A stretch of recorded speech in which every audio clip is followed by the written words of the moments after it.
Alors, première émission inaugurale des Assises du journalisme, mais oui, pour le réseau Campus France. Et dans notre beau salon de la Fabrique, nous recevons nos premiers invités. Nous recevons l'équipe de Salon de Pauvres de Radio Béton. Bonjour à vous. Bonjour. Bonjour. Voilà, on est très content que vous soyez avec nous. Salon de Pauvres sur le Salon Campus, ça tombe plutôt bien. Alors peut-être qu'on peut faire déjà un tour de table, mesdames et messieurs. Est-ce que vous voulez chacun votre tour vous présenter ? Alors Sandrine Marché, donc moi je travaille au conseil départemental et j'accompagne en effet l'émission de Salon de Pauvres, voilà, depuis 2 ans maintenant. Bonjour, donc je m'appelle Marie-Thérèse et je suis dès le démarrage de l'émission et du groupe Stigmatisation, donc dès le démarrage avec 2 autres, dès le démarrage. Alors Guylaine, moi je participe à l'émission en tant que je fais la technique dans le bocal à Radio Béton et j'ai une petite chronique qui s'intitule Les idées fausses. Ingrid, alors moi je m'occupe des statistiques de notre groupe Facebook qui s'appelle Bénéficiaires du RSA des gens comme les autres et de la pause musicale. Eh bien Alain Gachet, moi je suis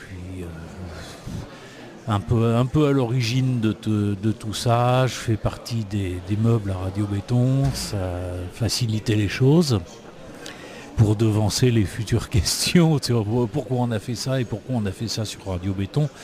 D'abord parce que c'était ça qu'on avait à disposition le plus facilement, le plus rapidement possible. Et voilà, et en plus je m'occupe de divers groupes. Marie-Thérèse a fait une allusion tout à l'heure à ce qu'on appelle le groupe Stigmatisation. Alors ça mérite une petite explication parce que sinon vous n'allez rien comprendre. Il se trouve que donc le conseil départemental a impulsé la création de ce qu'ils appellent des groupes ressources parce qu'ils n'ont pas trouvé de définition un peu plus sexy. En fait, juste pour compléter, c'est dans le cadre de la loi RSA, voilà. C'est l'État qui demandait au département en fait de créer des groupes où les citoyens pouvaient s'exprimer au démarrage sur les actions en lien avec l'insertion du département. Sur donc tout ce qui était plan départemental d'insertion, le plan territorial d'insertion. Et donc en fait, les départements pouvaient en effet s'approprier cette mission et demander aux citoyens plus particulièrement bénéficiaires du RSA, parce que c'est dans le cadre de la loi RSA de 2008, en effet de pouvoir s'exprimer au travers de ces groupes ressources. Voilà. Et selon les départements, ils se sont a priori appropriés différemment. Voilà. Et en Indre-et-Loire, il y en a combien ? Alors on est 6 groupes ressources sur l'Indre-et-Loire, donc on va les citer quand même pour leur faire hommage. Donc Amboise, Chinon, Loches, Joué-les-Tours, donc Tourmam, juste à côté, à la MDS MAM, et puis donc Tour-Nord. Voilà, et donc on se réunit et on s'est très vite aperçu qu'il y avait un thème qui revenait tout le temps. C'était qu'on se sentait stigmatisé, montré du doigt, affublé de qualificatifs joyeux dans le genre cassos, feignant, assisté, etc., etc. Vous avez tous entendu ça, que ce soit à la radio, à la télé, mais ça va jusqu'à nos amis, jusqu'à dans notre propre famille, et c'est un poids énorme. Et on s'est dit... on va essayer de faire quelque chose contre cette stigmatisation et c'est pour ça qu'on a créé un sous-groupe auquel donc peuvent adhérer tous les gens qui font partie d'un des groupes ressources, qui soit de Loches, d'Amboise ou de Tours, pour trouver des moyens de nous faire entendre pour lutter contre cette stigmatisation en disant non, on n'est pas des martiens, on n'est pas des marginaux, on va y revenir un peu plus tard parce que là il y a un truc au niveau des assises du journalisme qui passe pas, mais alors qui passe pas, on l'a en travers de la gorge parce que merde, on n'est pas des aliens, on est des gens comme les autres, c'est le titre de notre page Facebook. Groupe Facebook. On est des gens gens comme les autres qui ont eu à un moment dans leur vie ce qu'on appelle pudiquement un accident de la vie. Alors ça peut être le chôme-du, ça peut être une rupture, ça peut être un deuil, ça peut être plein de choses. Et on se retrouve avec le RSA, c'est-à-dire avec grosso modo 600 € par mois pour vivre. Voilà, on est dans cette situation-là, on ne l'a pas choisi. Un marginal, c'est quelqu'un, moi j'estime que j'en ai été un, donc je peux en parler sans stigmatisation justement. C'est quelqu'un qui a choisi d'être en dehors de la société pour des raisons qui lui appartiennent. Ou pas, on en a parlé, hein, c'est-à-dire que vous c'était de la marginalité mais par choix. Par choix il y a complet, des gens en effet qui se pour retrouvent pas jouer le jeu d'un système que je critiquais. Voilà, mais il y a des gens qui se retrouvent à la rue et qui n'ont pas choisi d'être à la rue. Voilà, donc là ils deviennent marginaux, mais pas par choix. C'est autre chose. Oui, on peut penser aux gens qui ont des pathologies psychiatriques par aussi. exemple. Voilà, oui, aussi. Voilà.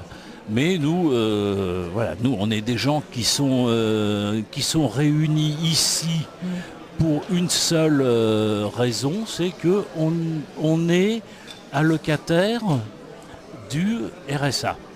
Point. Le reste, après, c'est un autre sujet, on peut en parler. Mais c'est pas ça qui nous définit. Et ça, c'est de devenir citoyen au sein de la société ordinaire et de bien montrer que d'abord les personnes qui sont allocataires de minima sociaux sont assez nombreuses. En plus, on peut joindre à leur nombre celui des travailleurs pauvres qui sont très nombreux aussi. On voit les manifestations des Gilets jaunes qui montrent bien qu'en fait il y a un nombre important de personnes. On est entre 9 et 13 millions de personnes à vivre sous le seuil de pauvreté. Donc ça n'est pas marginal, c'est un réel problème de société et le but de l'émission que Alain nous a proposé, qu'il a créé et dont il est l'animateur, c'est justement de s'adresser à tout le monde, de traiter des sujets qui intéressent les allocataires, toute personne, et de trouver aussi des astuces qui vont permettre aux gens de se rencontrer, de participer à de la vie culturelle, d'avoir des renseignements qu'ils ne trouveront pas forcément ailleurs, et de se dire, nous, on n'est pas à part, on n'est pas à la marge, on fait partie des citoyens comme tout le monde. Donc voilà un petit peu le but de l'émission. On a démarré fort, là. Je trouve qu'on vous laisse même pas parler. Mais c'est très bien. De toute façon, moi je parle assez souvent à la radio, donc l'idée c'est aussi que vous puissiez venir dire ce que vous avez à dire. Et alors je me tourne aussi vers vous, mesdames. Est-ce que vous voulez nous expliquer un peu plus en détail ce que vous faites pour cette émission ? Alors moi je donne des nouvelles de tous les groupes, ce qui est fait dans les groupes. Donc, ça veut dire que vous allez à la chasse aux infos, vous allez rencontrer les gens, vous les appelez pour avoir... Oui, voilà, j'en vois, voilà. Donc il y en a qui nous répondent, d'autres qui oublient de nous renvoyer des nouvelles, mais bon, on a quand même la moitié, au moins 3 groupes que les nouvelles reviennent facilement. Donc 2 parce qu'on est, moins 3 parce qu'on est dans le groupe, donc c'est plus facile, mais les autres c'est selon ce qu'ils ont envie. C'est-à-dire c'est très fluctuant le nombre de gens qui sont... parce que par définition, la situation de quelqu'un qui est au RSA, c'est une situation qui est destinée à être provisoire. Espérons-le. Espérons-le pour eux, oui. Et donc, parfois, il y a des groupes qui se retrouvent avec plus personne ou avec une personne. Et puis, 2 mois après, il y en a 3-4 qui arrivent. C'est très, très, très fluctuant. Est-ce que vous avez l'impression que c'est suivi ? En fait, les groupes écoutent, viennent vous voir, si vous avez annoncé leurs nouvelles, est-ce que ça leur fait plaisir aussi d'être intégrés dans cette émission ? Bon, pour les groupes qui nous donnent facilement, donc il n'y a pas de souci, mais les autres, on ne sait pas trop. Et c'est bien dommage parce qu'on aimerait bien avoir plus de nouvelles d'eux. On a un critère de jugement, justement, ça c'est Ingrid qui va nous le dire, parce que tous les mois dans l'émission, le Salon de Pauvres, elle fait une stat sur la page Facebook. C'est le seul indicateur qu'on a, mais je pense qu'il est quand même assez fiable. Donc, est-ce que tu as les derniers chiffres de mémoire ? Oui, ils datent d'hier, donc en ce moment on est 207 membres sur le groupe Facebook. Et le groupe, c'est un groupe public, donc tout le monde peut venir, on n'est pas obligé d'être au RSA. Après, voilà, je rappelle quand même, j'en ai parlé hier sur Radio Béton, mais le groupe, il n'y a pas de professionnels de la CAF, donc les gens, des fois, ils arrivent avec leurs problèmes, ils ont un problème avec la CAF, ils attendent une réponse. Le groupe, il n'est pas fait pour ça. On est au RSA, bon il y a certains professionnels comme Sandrine qui est sur le groupe, mais faut pas attendre une réponse de la CAF sur notre groupe parce que on n'est pas là pour ça. Et moi ce que je voulais dire aussi c'est que le groupe stigmatisation, donc c'est un groupe départemental, c'est pour ça que en ayant des membres des autres groupes ressources, Marie-Thérèse arrive à avoir des infos. Là sur le groupe stigmatisation, il y a des gens du groupe Tournoir, du groupe d'Amboise et du groupe de MAM. Et finalement les groupes Jouer les Tours, Loge Chinon répondent pas à ces appels par mail, donc c'est vrai que c'est dur d'avoir des nouvelles, ou alors c'est vraiment dernier carat qui donne un petit... Ceux qui sont un peu éloignés. Voilà. Surtout Jouer les Tours, ils sont très éloignés. Voilà. C'est les téléphones satellites, ça marche assez mal. C'est des régions reculées.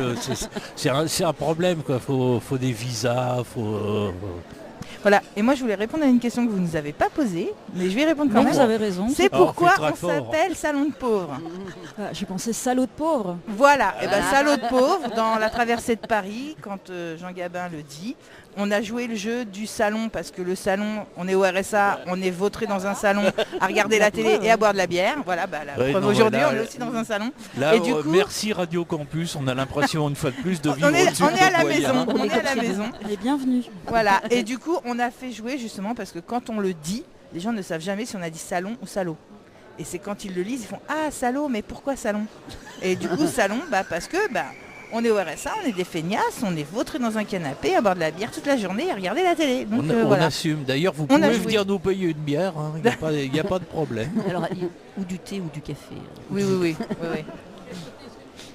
Voilà, donc on ne laissera rien aux fainéants, n'est-ce pas? Et vous avez fait un projet radio pour travailler sur tous ces stigmates. Je voulais ajouter à ce que disait Ingrid, c'est que effectivement la page Facebook n'est pas là pour répondre aux questions, mais on peut orienter les gens vers les MDS, vers la CAF, etc., pour qu'ils trouvent les bonnes réponses auprès des professionnels. Mais dans l'émission, par exemple la petite rubrique Les idées fausses que j'anime, c'est une rubrique qui vise à traiter de sujets qui intéressent tous les allocataires des minima sociaux et même les citoyens en général, qui éprouvent des difficultés à cause de la stigmatisation, à cause de difficultés de non-recours aux droits, etc., et qui traitent de sujets, notamment, il y en a eu un où on a eu beaucoup de témoignages et de réponses, c'était celui sur comment bénéficier, lorsqu'on est allocataire du RSA, bénéficier de la CMU et se faire accepter dans un cabinet médical. Beaucoup de personnes ont été l'objet de stigmatisation, justement de refus de soins, de refus d'être pris en charge en fait par un médecin ou un spécialiste du fait que la personne est à la CMU. Donc là aussi il y a quand même des enjeux citoyens à défendre et on essaie de travailler sur ce sujet. Guylaine, on peut préciser d'ailleurs que les refus de soins pour raison d'appartenance à la CMU sont totalement illégaux. Et que les médecins qui pratiquent ce genre de saloperie se sont fait retoquer par le Conseil de l'Ordre déjà. Donc si vous êtes victime de ce genre de choses, ne vous laissez pas faire. Et surtout, parlez-en aux professionnels qui sont là pour vous aider, pour vous soutenir, pas pour vous fliquer. Parce que justement, grâce à tout ça, avec l'aide des professionnels, on va pouvoir faire cesser ce genre de pratique. Oui, on va pouvoir faire évoluer les choses. Et notamment, en fait, les personnes qui sont victimes de ce genre de stigmatisation ou sur d'autres sujets, mais bon, la santé c'est quand même essentiel, peuvent se tourner vers les assistantes sociales du conseil départemental, etc. Faire remonter les informations de façon que ces médecins soient quand même mis en cause et qu'on leur rappelle que le serment d'Hippocrate n'est pas un vain mot, normalement. Mais pensez-vous qu'en fait que ce groupe interne permette aussi à certaines personnes qui n'oseraient pas forcément en fait prendre la parole, faire valoir leurs droits, que c'est peut-être un endroit où ils se disent là on est un peu en sécurité, on est avec des gens qui peuvent comprendre et du coup peut-être que c'est plus facile pour eux de s'exprimer là?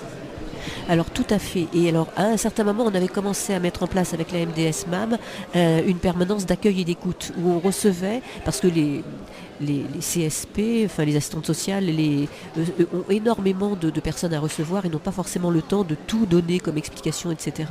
Et on était là un petit peu en plus pour accueillir les gens, pour leur parler en direct, ce qui n'est pas d'inquiétude, s'ils avaient des difficultés qu'ils n'avaient pas osé dire à un professionnel du département, etc.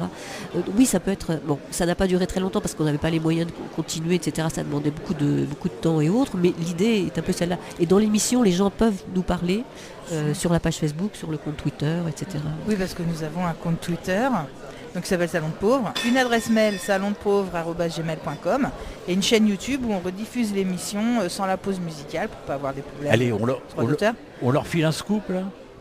Et bientôt un blog. Et bientôt un blog. Ouais. Cet après-midi, on travaille sur la création d'un blog. Et la chaîne YouTube, donc, c'est Salon de Pauvres. Voilà. Par contre, juste pour rappeler, parce que Guylaine parlait des MDS, CSP, alors je vais redire quand même les sigles parce que pour que ça parle à tout le monde. Donc MDS, c'est Maison départementale de la solidarité. Donc c'est où on trouve, c'est les locaux du conseil départemental, en effet, où on trouve les assistantes sociales et tous les autres corps de métier des travailleurs sociaux. Donc il y en a 6 sur le département. Elles sont répertoriées sur la page internet du conseil départemental. Donc c'est conseildépartemental.fr, conseildépartemental37.fr. Voilà. Et puis donc pour les CSP, en effet Guylaine parlait des CSP, donc en fait moi ma profession actuellement c'est conseillère socio-professionnelle, donc voilà le sigle c'est CSP et je suis assistante sociale de formation. Voilà. Donc en fait on est une vingtaine de CSP sur le département et entre autres on est il y a 6 groupes ressources, donc au moins 6 animateurs CSP sur les groupes ressources et voire un responsable de pôle, donc du pôle insertion, parce qu'on est organisé par pôle, qui des fois accompagne. Voilà. Donc c'est au niveau de l'organisation départementale. Et donc par rapport au groupe ressources en interne au conseil départemental, il y a une conférence départementale des groupes ressources une fois par an. Là devrait avoir lieu en mai normalement, on attend la date en exclusivité et donc où ils sont présents nos élus du département qui tiennent à être présents. Donc entre autres hier on a reçu monsieur Vincent Lowe, conseiller départemental chargé du RSA et de l'insertion, qui sera aussi présent à la conférence départementale, et notre président du conseil départemental Jean-Gérard Pommier normalement devrait être aussi présent, ainsi que notre directeur départemental de l'insertion monsieur Bourdet, donc directeur de l'insertion, de l'habitat et du logement, puisqu'il a repris 2 directions en charge récemment. Voilà, en fait tout le monde nous aime quoi. Voilà. Oh la chance. Et on est reconnu pour le conseil départemental. C'est vrai que cette conférence dure une journée quand même, donc le département quand même tient à cette rencontre annuelle, parce que aussi les personnes sur les groupes ressources ont souhaité la maintenir chaque année, où c'est vraiment un lieu d'expression et de partage avec les élus. Le matin c'est plus de rencontres entre les groupes ressources. Ça c'est très important parce qu'on parle de tous nos projets sur l'année, de tous les travaux qui ont été faits. Les personnes ça leur permet de se rencontrer, en effet, de rencontrer aussi les professionnels en charge qui les accompagnent. Et donc le matin, donc, elle est constituée plutôt d'ateliers où en effet on va être plutôt sur des échanges entre les personnes et sur les projets travaillés, sur ce qui va, ce qui ne va pas, les progrès à faire, etc. Et l'après-midi c'est plus une restitution aux élus. Alors en effet, comme je le citais, M. Louot sera présent, le président du conseil départemental d'Indre-et-Loire, Jean-Gérard Pommier, M. Bourdet, le directeur de l'insertion, mais aussi d'autres élus, conseillers départementaux qui tiennent à être présents, comme Mme Dupuis et d'autres, le conseiller départemental du canton de Vouvray, je n'ai plus son nom en tête, mais voilà. Donc il y en a un certain nombre qui souhaitent être présents aussi, pour écouter, échanger, et on partage le repas du midi avec les élus qui sont présents aussi et qui souhaitent être dans des échanges spontanés pour vraiment permettre aux personnes aussi de s'adresser à eux directement sans rendez-vous sur des rendez-vous plus officiels en général quoi. Voilà, je sais pas, peut-être qu'il va y avoir des responsables à l'échelon national qui vont venir. Alors on peut dire que récemment il y a un plan pauvreté qui a été mis en place par le gouvernement, et le département d'Indre-et-Loire est pilote dans ce domaine. Tout à fait. Et Madame Dubos, donc secrétaire d'État chargée de cette question, est venue nous rencontrer. Moi je lui ai passé effectivement un petit document que j'avais rédigé. Enfin il y avait plusieurs. Tu lui as passé la main dans le dos? Non, pas du tout. Alain. Mais c'est donc et en fait on a eu eu un échange avec elle d'environ 3/4 d'heure, alors que ça ne devait durer que 10 minutes. Donc il y a eu, on voit que la question intéresse, forcément c'est bien parce qu'on n'est pas marginaux, parce que ce sont des questions de fond qui tiennent à l'emploi, à la société, à la vie d'une manière générale. Et alors, autre chose intéressante aussi, c'est que nous ne nous cantonnons pas à Tours, puisque depuis peu nous avons des relations avec un groupe d'allocataires de la ville de Tarbes. Dans les Hautes-Pyrénées. Voilà. Et grâce à Sandrine, nous avons pu avoir deux réunions en visioconférence et on continue à travailler et à échanger sur les sujets qui nous préoccupent. Voilà. Convergence des luttes. En effet. Voilà. Et on envisage de les recevoir là pour creuser vraiment cette thématique et sur nos échanges de pratiques. Voilà, donc en perspective, c'est une organisation pour pouvoir les recevoir dans les semaines ou les mois à venir. Voilà. Alors le mot convergence des luttes, c'est très politique. C'est pas le but. Ce qu'on vient d'exprimer tous, parce que chacun a ses opinions, je veux dire. Mais ce qu'on vient d'exprimer tous, c'est que le conseil départemental est très engagé auprès des usagers, des allocataires. Et donc là, c'est pour ça que ces groupes ressources fonctionnent et que le groupe stigmatisation aussi, etc. Le but, c'est vraiment d'essayer de trouver des améliorations, de faire avancer les choses, en fait.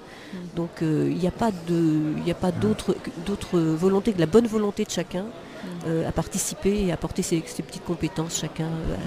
Mais je suis contente que vous répondiez ça, parce que c'est un peu de la provoque de ma part de dire ça, et donc je suis contente que ça réagisse. Eh bien, ça n'a pas manqué de réagir.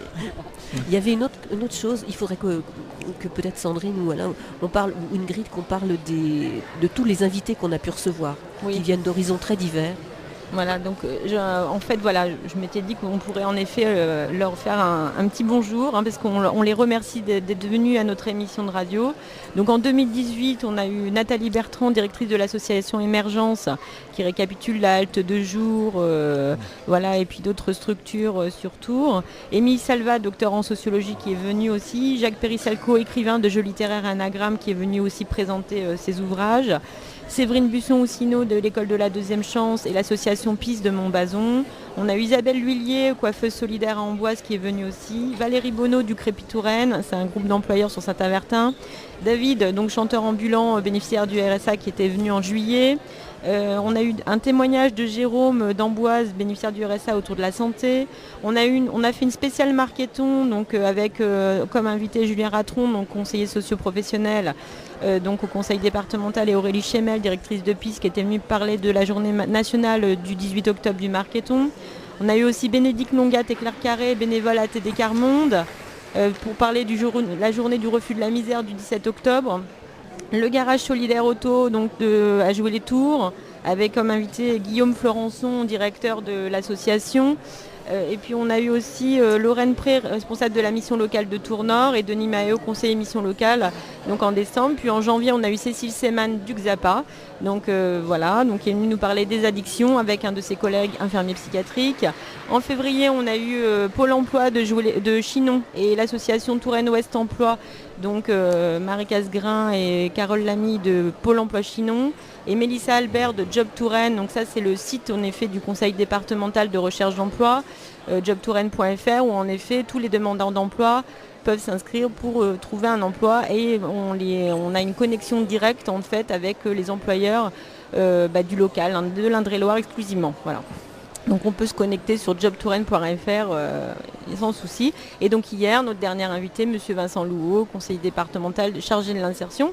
Et donc notre prochain invité, donc ça sera le prochaine émission qui aura lieu le 9 avril avec Julien Kerouel, donc directeur du Centre social pluriel, et Wilfried Leroy, qui est président de l'association plurielle au Sanitas. Voilà, 9 avril à 15h sur Béton. Alors je rebondis sur cette liste d'invités. Peut-être qu'on peut dire aussi aux auditeurs que être allocataire du RSA, c'est un sport de haut niveau. Parce qu'on est contraint de tous les côtés, parce que on se doute bien que quand on vit avec si peu d'argent, ça a des implications évidemment sur l'alimentation. On ne peut pas acheter tout ce qu'on veut, il faut qu'on calcule. La moindre dépense, il faut qu'elle soit incluse dans ce budget. La santé, c'est pareil, il faut faire des choix constamment, il faut réfléchir. Et peut-être qu'on peut rappeler que c'est épuisant, ça. Tout à fait. Je ne sais pas si vous voulez en dire quelque chose. Oui, c'est épuisant, mais bon, c'est vrai qu'il faut que les gens... Il y a des associations qui sont là pour nous aider, et puis il y a des associations aussi qui nous proposent des petits travaux en coup de courte durée, voire des fois plus longues, comme Tour Emploi Service, ou comme Amboise, Fondette, Touraine... ça y est, Touraine... ça y est, voilà. Non, ça y est, j'ai pu retrouver pourtant. Donc, j'ai pas retrouvé le nom. Oui, alors évidemment, c'est une allocation de survie, en fait, hein, parce qu'effectivement, c'est très très réduit. Et ça pose le problème de l'emploi d'une manière générale, le changement de paradigme qu'on voit se développer dans nos sociétés, où les CDI sont maintenant minoritaires, 84% des contrats de travail sont des CDD, voire des contrats à durée déterminée de très courte durée. On va vers le tâcheronnage, on va vers l'ubérisation, etc. Ça pose vraiment des questions fondamentales sur notre société. Et puis en plus, ce qui participe de la stigmatisation qu'on combat, c'est qu'on entend souvent montrer du doigt les gens qui trichent un petit peu, qui font un peu de blague ou qui font quelques activités pour améliorer les fins de mois ou tout simplement pour arriver jusqu'à la fin du mois. C'est des questions de survie. Alors les donneurs de leçons, on va pas les nommer, c'est pas la peine de leur faire de la pub, ils en ont déjà assez comme ça. Moi je les mets au défi de vivre avec 600 € par mois, sans avoir un petit quelque chose de temps en temps qui permet de faire un dernier plein de courses pour arriver jusqu'au 30. Et ça c'est du fric, ils le volent à personne. Et 600 €, c'est un couple ou c'est quand on est seul avec un enfant. Donc c'est pour deux, 600 €. Et donc comme tout le monde le dit, on ne vit pas, on survit. Mais après, voilà, Guylaine qui fait souvent les idées fausses, faut savoir que non, quand on est au RSA, on n'est pas sans payer un loyer, parce que ça revient toujours. L'APL en fait couvre notre loyer, pas du tout. On paye l'EDF, on paye le gaz, on paye nos abonnements aux opérateurs téléphoniques, on paye notre assurance habitation. Ceux qui ont une voiture payent l'assurance de la voiture. Voilà, faut arrêter de dire oui, on a 600 €, mais en même temps c'est 600 € d'argent de poche. Non, c'est pas vrai, parce qu'on mange, voilà. Quand on a des enfants, il y a des choses à payer des fois pour l'école, etc. Donc voilà, il y a beaucoup d'idées fausses comme ça qui viennent en disant que voilà, nos allocations c'est pour sortir. D'ailleurs, alors que les sorties on ne les fait pas. Voilà. On en a vu repasser une de ces idées fausses qui nous poursuit depuis le début et qu'on voit réapparaître périodiquement malgré les explications qu'on peut donner, chiffrées et tout. C'est cette vieille rengaine qui prétend, et ça c'est d'autant plus crapuleux que c'est relayé par des hommes politiques, des gens en théorie qui disent, qui sont au courant de ces choses-là et qui continuent à nous battre les oreilles avec cette vieille rengaine disant que en gros on gagne mieux sa vie à rien foutre qu'en travaillant. Et bien évidemment c'est faux, bien évidemment on a tous bagarré contre ça, on a fait des émissions de radio, il y a eu des articles de presse un petit peu partout, chiffrés pour prouver que c'était une aberration. Et donc, maintenant quand on voit des gens voquer, parce qu'on l'a dans le nez depuis quelque temps, et que c'est là qu'il est particulièrement agaçant, mais il n'est pas le seul. Il y a tout un tas de gens qui matraquent ça dans les médias dits mainstream depuis des années, et ça marche. Et c'est comme ça que ça marche, la stigmatisation. Parce qu'après, tout ça c'est relayé par les gens qui reçoivent ça comme une parole vraie, qui n'est pas contestable. Parce que c'est ce monsieur à la télé qui l'a dit, donc lui il sait ce qu'il dit. Alors on voit qu'il y a aussi une stratégie politique qui vise à stigmatiser une partie de la population de façon à faire passer l'idée que voilà, il y a des pauvres mais ils sont fainéants, etc. En réalité, la situation est beaucoup plus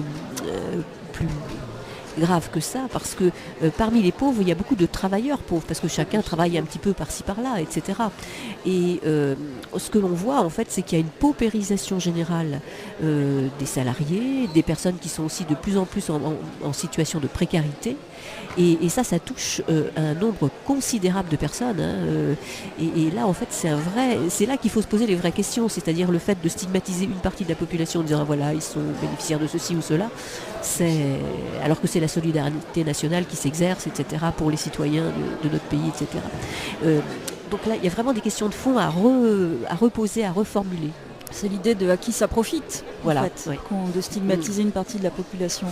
Devine. Bah oui, c'est-à-dire que ça donne l'impression qu'en fait le marché du travail est merveilleux, que tout se passe bien, qu'il suffirait d'avoir de la bonne volonté pour trouver forcément un travail. Il suffit de traverser la rue. Il suffit de traverser la rue, voilà. Et en réalité, les choses sont bien différentes. Ouais.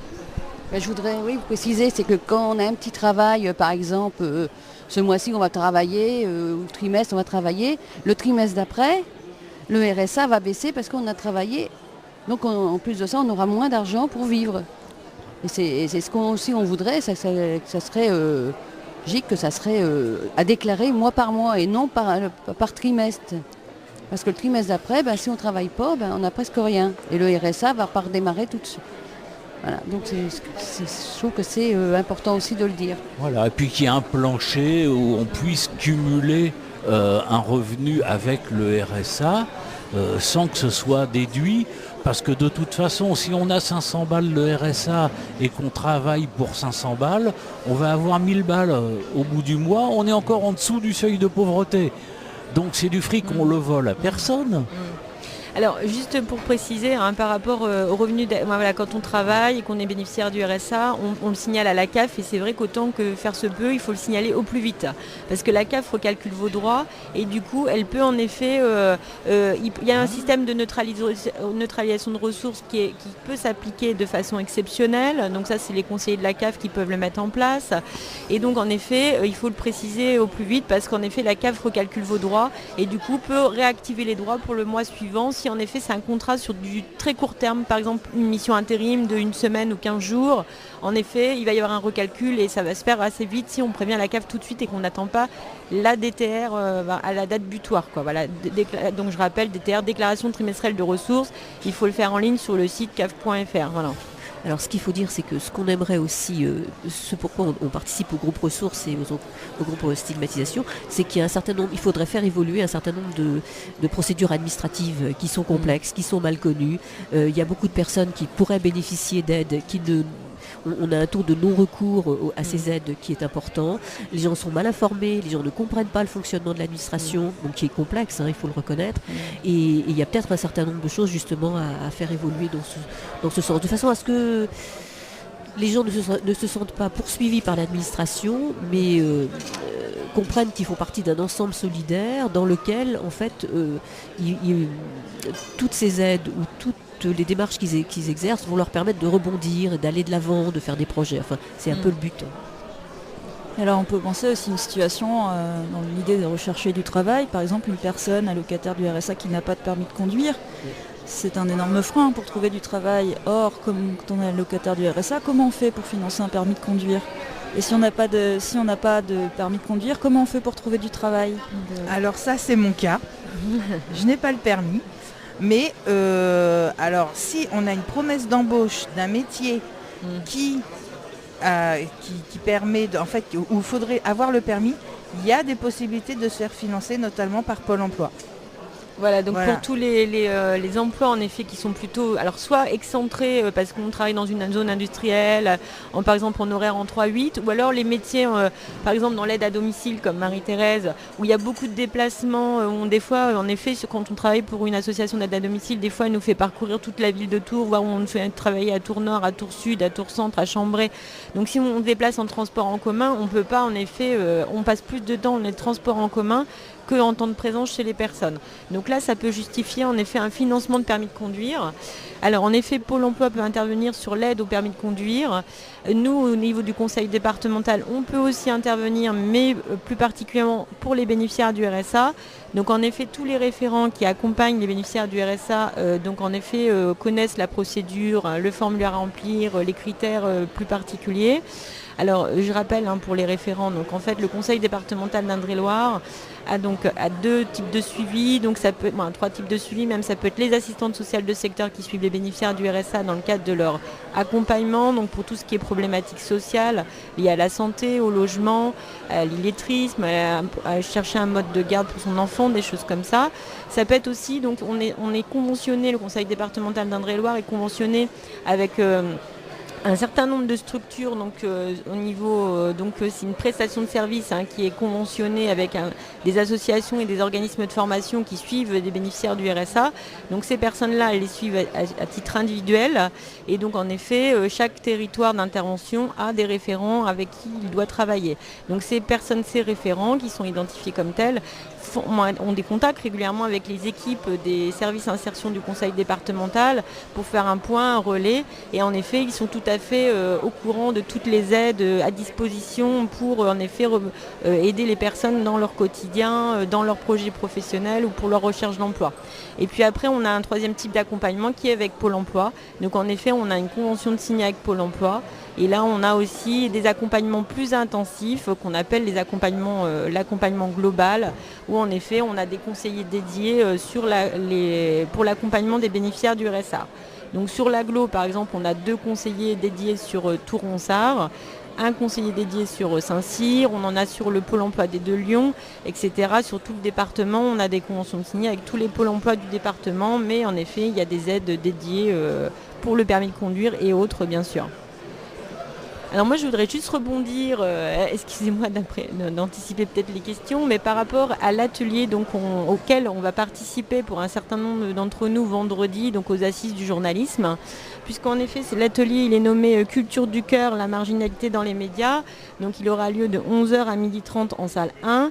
Donc en effet, on va avoir comme invité Serge Gasselin, qui est lui-même bénéficiaire du RSA, qui va témoigner de son quotidien. On aura Philippe Marquez, donc animateur social qui est aussi sur l'éducation aux médias. Bruno Morel, donc directeur général d'Emmaüs. Émilie Salva, donc docteur en sociologie, et puis c'est Édouard Zambeau, qui va animer l'atelier, journaliste dans les quartiers populaires et questions sociales, réalisateur aussi du documentaire Un jour ça ira, qui sera présent. Donc nous, c'est vrai que ça a fait un peu débat entre nous parce que c'était pas le titre qu'on avait choisi, voilà. Culture du cœur est en effet à l'initiative du portage de cet atelier en lien avec les assises du journalisme, mais ne souhaitait pas être aussi présent au titre de l'affiche. Et puis le titre La marginalité dans les médias, comme disait Alain très bien tout à l'heure, en effet les personnes dans cette situation ne se sentent pas marginalisées, ou alors s'ils se le sentent, justement c'est un débat qu'on a eu entre nous aussi, avec des patients du XAPA, s'ils le se sentent, c'est aussi à nous de travailler autour de cette thématique-là pour qu'ils ne se le sentent plus marginalisés. Parce qu'en effet, comme on disait, il y a une dame qui nous disait très bien, moi ça ne me dérange pas qu'on me cible comme personne marginale. On dit mais non, mais la marginalité c'est quand même péjoratif. Et Guylaine qui est spécialiste en histoire pourra nous préciser. Si vous voulez bien peut-être en toucher 2 mots par rapport à la thématique de la marginalité. Oui, parce que ce qui est dans la marge, évidemment, c'est ce qui est en dehors, ce qui est au bord de la société. Or, nous sommes tous des citoyens et il faut surtout partir de là pour pouvoir avancer. Aussi bien dans le domaine social que dans le domaine professionnel, enfin à tout niveau. Et voilà, le fait qu'une personne comme cette dame qui nous disait moi finalement j'accepte, non, il ne faut pas accepter. Il faut justement se redresser et se dire non, moi aussi j'existe, je fais partie de la société et je peux avancer dans ma vie, faire quelque chose, participer avec d'autres. C'est le but. Mais en plus, peut-être que quelqu'un qui intègre le fait qu'il est soi-disant une personne de moindre valeur qu'une autre ne se révolte pas, ne conteste pas. Voilà. C'est péjoratif, c'est quelqu'un qui va accepter une condition, une étiquette qu'on lui pose sur le dos et qui va elle-même se dévaloriser. Donc c'est très négatif. C'est-à-dire que des gens qui ont si peu d'estime d'eux-mêmes, finalement, on en fait ce qu'on veut. Oui. Alors c'est là qu'on voit historiquement, en fin de compte, comment les choses évoluent. On voit dans l'Antiquité, l'Antiquité fonctionnait avec l'esclavage. Pendant le Moyen-Âge, il y avait le servage, et des catégories de personnes. Les bonnes personnes, les personnes de qualité, qui sont les personnes de la noblesse, de la haute bourgeoisie, etc. Et puis le tiers-état, le bas peuple. Donc si on a réformé les gueux, voilà. Si on a essayé de réformer les choses, c'est pour que les personnes intègrent à part entière la société et puissent s'y développer, s'y épanouir. Et donc voilà, il faut vraiment lutter contre ces stigmatisations et cette manière de mettre les gens à la marge ou de les dévaloriser ou d'en faire des sous-catégories de personnes. C'est tout un travail. Et puis en plus, les mots ont un sens quand même, surtout quand on est ou qu'on se dit journaliste. Et nous, on avait choisi un titre qui parlait des gens qui sont invisibles ou qu'on a rendus invisibles. Et on parlait des journalistes à la rencontre de l'autre, parlait de l'altérité. Et on se retrouve avec un titre qui s'appelle « La marginalité dans les médias », qui est un titre qui est complètement putassier. C'est pas du journalisme, ça, c'est du voici. Oui, parce que à ce moment-là, la personne qui lit le titre et qui va peut-être venir par curiosité, s'attend à ce qu'on parle de gens qui sont vraiment marginaux, complètement en dehors de la vie. Et il faut lutter contre ces... Alors les gros titres, souvent des journaux, voilà, vont dans ce sens-là. Il faut que ce soit un petit peu... que ça fasse le buzz, il faut que ce soit quelque chose de marquant. Mais si c'est faux, si c'est...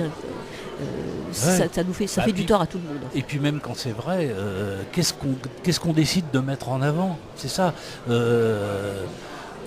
Un exemple, dans nos discussions, on a évoqué un article récent d'un quotidien local que je ne nommerai pas, à propos d'un accident qui a eu lieu à Tours-Nord, où un homme est mort, écrasé par le tram.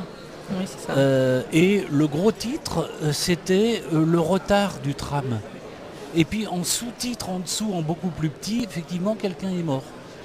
Mais c'est un personnage, on ne sait pas, mais il avait un nom, ce type, il avait une vie, il avait des gens qui l'aimaient.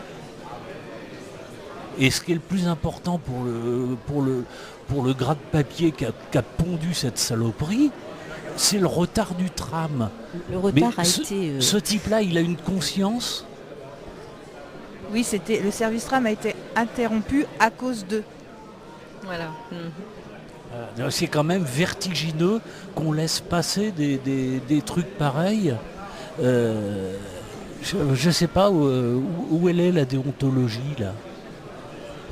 Et alors, excusez-moi. Et du coup, par rapport à notre atelier, c'est vrai ce qui était aussi remarqué dans les débats on a pu avoir pour préparer cet atelier, c'est aussi la difficulté de se forger une opinion à travers les médias.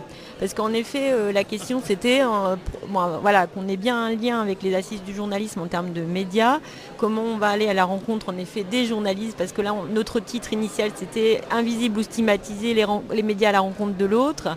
C'était vraiment ça notre idée, parce qu'en effet, comment on peut rentrer en contact, et puis que le journalisme en effet soit plus un journalisme de terrain, et que voilà, parce que les débats qu'on a eu entre nous, c'est en effet normalement la mission première du journalisme, c'est aussi d'aider la population à se forger une opinion sur tel ou tel sujet, à avoir des vraies valeurs, voilà.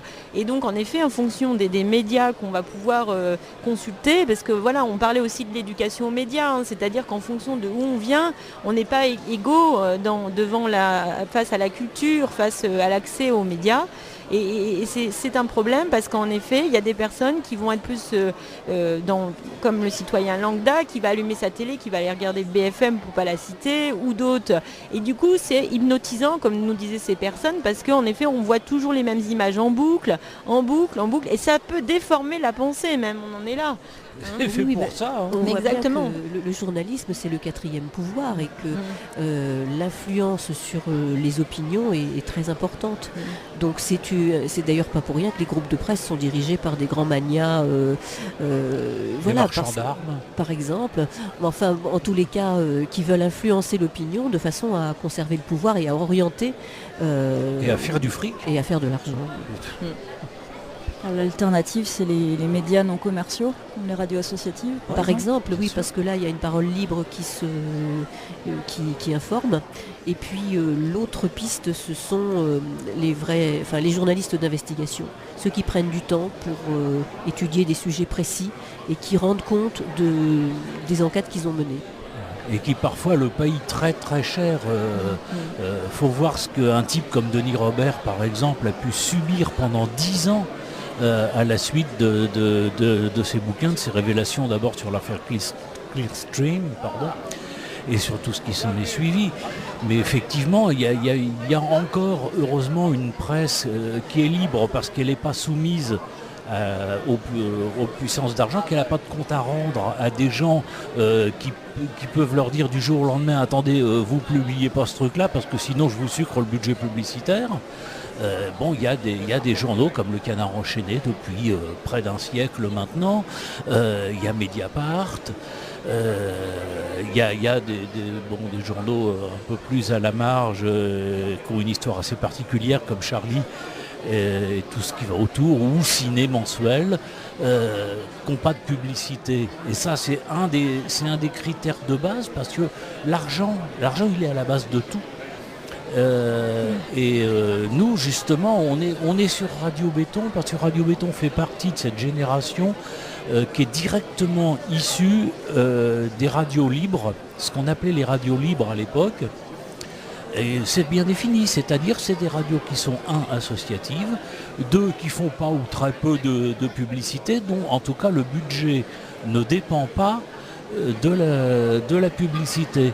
Et en plus pour Radio Béton, elle est issue de ce qu'on a appelé avant l'autorisation des radios et avant les radios pirates, la contre-presse des années post-70, qui était dans la presse écrite, des fanzines, des journaux, dont vous avez un exemple en exposition pendant ces assises ici à MAM, et que vous pourrez aller consulter. Il y avait un journal qui s'appelait Le Petit Rouge de Touraine, qui a paru de 1975 à 1978, 79, quelque chose comme ça.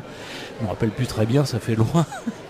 Et à sa disparition, la quasi-totalité de l'équipe a basculé dans la création d'une radio qui est l'ancêtre de Radio Béton, qui a été historiquement la première radio, qui était une radio pirate en complète, c'était pas autorisé du tout à l'époque, qui s'appelait Radio Transistor.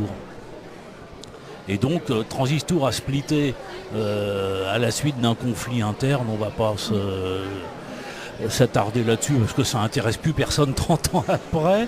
Et donc c'est comme ça qu'est né Radio Béton. Donc il y a une filiation qui n'est pas uniquement une filiation d'affinité musicale, mais aussi une radio qui a quelque chose à dire.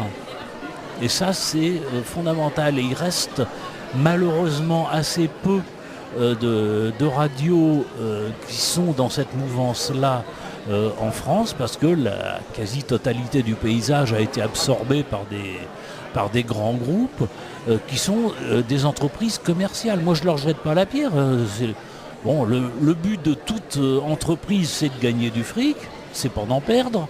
Ça me paraît à peu près normal.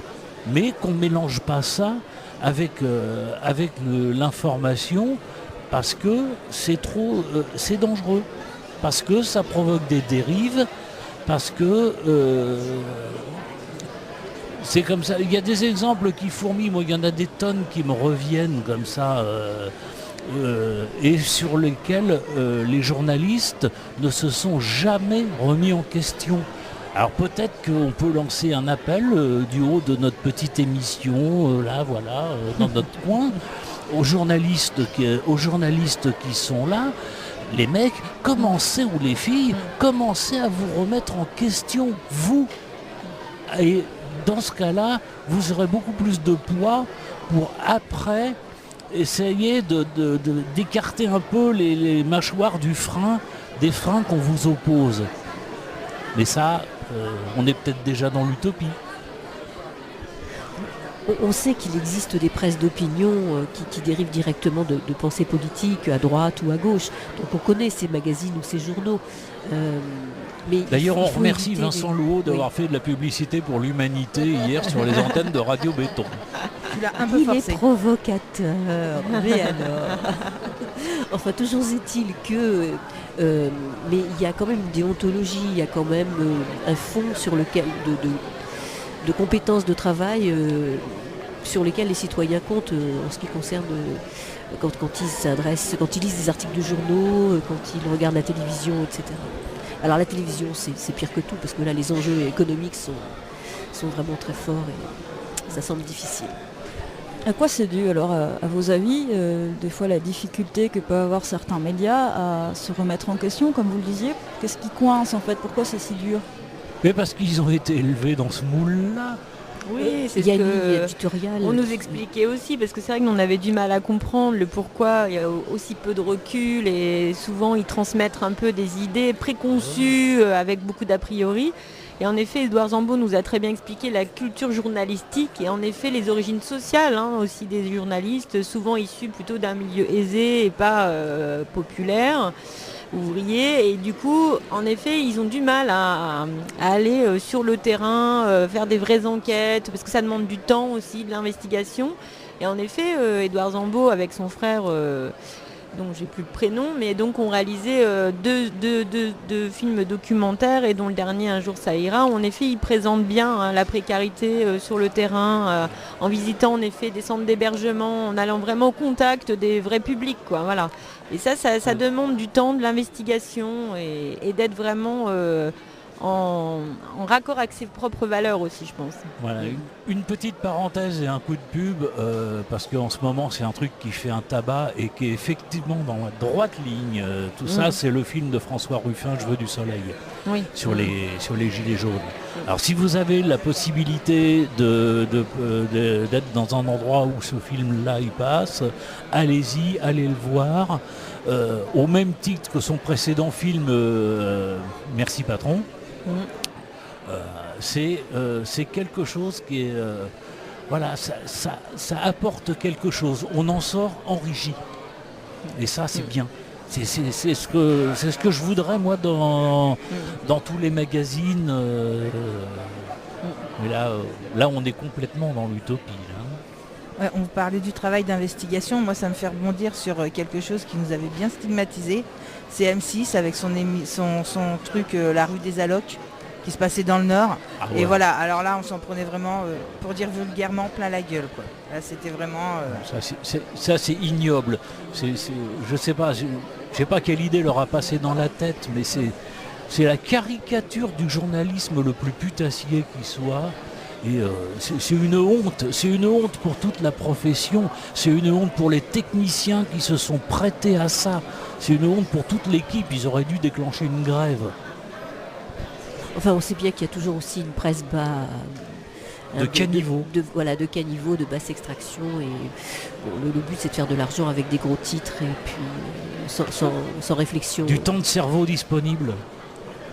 Donc on peut dire ça aussi aux journalistes qui nous écouteraient, n'ayez pas peur, venez voir sur le terrain, vous n'allez pas vous faire taper dessus. Oui, on mord pas. Maintenant, je pense que justement, les assises du journalisme, c'est un bon support, pour confronter les regards, avoir des débats contradictoires autour de ça, et qu'ils n'hésitent pas en effet à venir à notre atelier vendredi matin de 11h à 12h30 pour qu'on puisse en effet échanger au sein de la salle, parce que c'est ça le but, c'est d'échanger et de faire avancer les choses. On n'est pas nous sur un regard fermé, ou au contraire, on est sur une ouverture, une main tendue, en effet, où on a envie que les choses avancent et que les regards changent, voilà. Parce que en effet, au travers de ce groupe de lutte contre la stigmatisation et par le biais de l'émission Salon de pauvres, on essaie de travailler justement les changements de regard, les ouvertures d'esprit, et entre autres nos élus départementaux ont bien entendu le message depuis 2 ans et presque 2 ans et 3 mois qu'on tarabusque sur ce sujet de la stigmatisation. Ils font vraiment des efforts sur le fait de ne pas stigmatiser les personnes, d'ouvrir en effet par exemple pour le site Job Touraine qui a été créé, ils ont bien entendu le message qu'il ne fallait pas stigmatiser, donc c'est pas un site dédié qu'aux allocataires du RSA, mais c'est un site pour tous les demandeurs d'emploi. Contrairement au 41 où cette plateforme avait été expérimentée avec Job 41 où le département du 41 a souhaité le consacrer qu'à des demandeurs, qu'à des allocataires du RSA avec une obligation de s'inscrire, je le précise. Dans le 37, ce n'est pas le cas parce que nous on a tarabusqué aussi pour que ça ne soit pas le cas. Ils ont bien entendu le message dès le départ en disant que oui, en effet, on ouvre à tous les demandeurs d'emploi. Il n'y a pas d'obligation de s'inscrire sur ce site, donc pour toutes les personnes qui ne voudraient pas s'inscrire, il n'y a aucun souci. Il n'y a pas d'obligation. Qui veut s'inscrire? Voilà. Donc ça, c'est bien une directive départementale. On n'oblige personne à s'inscrire. Ça reste vraiment du libre arbitre de la personne. Et ça, je pense que c'est important que la personne soit encore en capacité de dire oui ou non, je m'inscris sans obligation du département. Tout ça parce qu'on touche le RSA. Voilà. Alors on peut signaler, s'il y a des gens de M6, vous venez vendredi et vous demandez Ingrid, elle a 2 mots à vous dire. Elle ne sera pas là, Ingrid. Voilà. Elle ne peut pas. Voilà, elle sera même pas là, donc c'est pas la peine de vous déplacer. Non mais toi tu seras là, alors je compte sur toi. Elle la représente Ingrid. C'est son porte-parole. Eh bien, merci beaucoup à vous au Salon de Pauvres. Peut-être qu'on peut rappeler quand et où on peut écouter votre émission et vous lire aussi. Absolument. Alors donc on a notre émission tous les 2e mardis de chaque mois, donc de 15h à 16h sur les ondes de Radio Béton, donc 93.6 pardon. Et donc on peut nous retrouver aussi sur la chaîne YouTube. Ingrid. Alors on a une chaîne YouTube Salon de Pauvres, on a un compte Twitter Salon de Pauvres, on a une adresse mail salondepauvres@gmail.com et un groupe Facebook bénéficiaires du RSA, des gens comme les autres. Et bientôt un blog. Et bientôt un blog. Voilà, avis aux auditeurs, allez consulter tout ça, ça vaut vraiment le coup. Youpi. Et merci à Radio Campus. Merci à Radio Campus. Oui, et puis j'ai retrouvé le nom de ce que j'ai.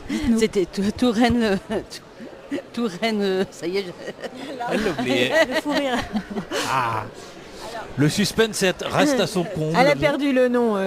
Marie-Thérèse, c'est reparti. Donc la prochaine émission, ce sera donc le mardi 9 avril, donc sur les ondes de Radio Béton, de 15h à 16h. Et donc Radio Béton 93.6, on le rappelle. Voilà. Merci à tous. Au revoir. Merci à Radio Au revoir. Campus. Et merci à vous.